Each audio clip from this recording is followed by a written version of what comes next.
شروع کرتا ہوں اللہ کے نام سے جو بڑا مہربان اور نہایت رحم کرنے والا ہے۔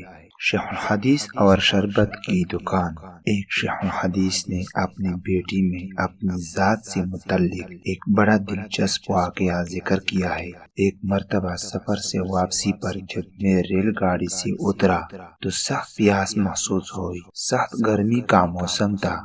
سڑک کے کنارے ایک شربت کی دکان تھی جس میں مختلف رنگ کے شربت تھے۔ میں دکان پر گیا اور ایک بوتل کی طرف اشارہ کرتے ہوئے کہا کہ مجھے وہ فلاں شربت دے دو۔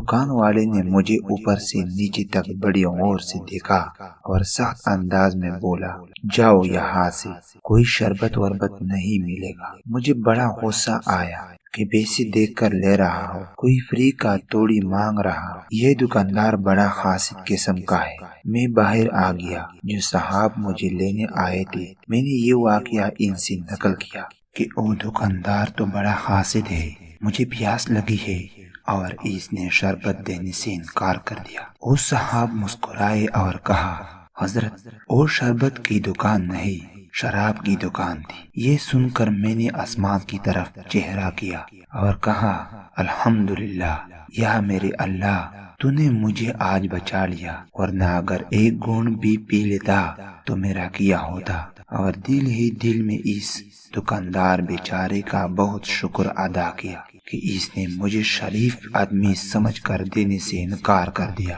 حضرت یہ واقعہ نقل کرنے کے بعد فرماتے ہیں، میرے پیارو، تم اگر متقیوں کی سی شکل ہی اختیار کر لو تو بہت سارے خرافات سے بچ جاؤ۔